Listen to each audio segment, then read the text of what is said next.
இன்னைக்கு யார்கிட்ட வந்திருக்கோம் ஜார்ஜ் அண்ணன் பார்த்தாங்க. ஜார்ஜ் அண்ணன் வந்து டெய்லியுமே நல்ல வெரைட்டியான மீன் வச்சுருப்பாங்க. இன்றைக்கி நம்ம அண்ணன் என்ன வெரைட்டி மீன் வச்சுருக்காங்க நம்ம அண்ணன்ட்ட கேட்போம். என்ன மீனாக இருக்குது பாருங்கள்.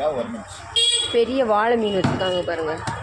பெரிய வாழை, கண்ணங்கொழி சாலை இருக்குது, பூ மீன் இருக்குது, அடவா மீன் இருக்குது, ஊலா மீன் இருக்குது, கிளாத்தி இருக்குது, நவர மீன் இருக்குது, கண்ணாடி பாறை இருக்குது, பால்கார மாதிரி உள்ள ஒரு மஞ்சக்கார நல்லா பாறை, இறால் மீன், சின்ன சைஸ் கண்ணங்கொழி சாலை, அதுல இருந்து கொஞ்சம் சின்ன வாழை, இது கட்டா மீன் இருக்குது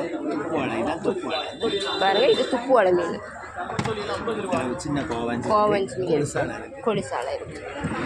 இன்றைக்கி பார்த்தீங்கன்னா நம்ம அண்ணன்ட்ட நிறைய வெரைட்டியான மீனெல்லாம் இருக்குது. சரியா ஃப்ரெண்ட்ஸ். அப்புறம் கல் உளுந்து மீனும் இருக்குது. வெரைட்டியான மீனெல்லாம் இருக்குது. வேன் உள்ளவங்க சீக்கிரமாக வந்து வாங்க. இந்த வீடியோ உங்களுக்கு பிடிச்சிருந்ததுன்னா லைக் பண்ணுங்கள், கமெண்ட் பண்ணுங்கள், சப்ஸ்கிரைப் பண்ணுங்கள் ஃப்ரெண்ட்ஸ்.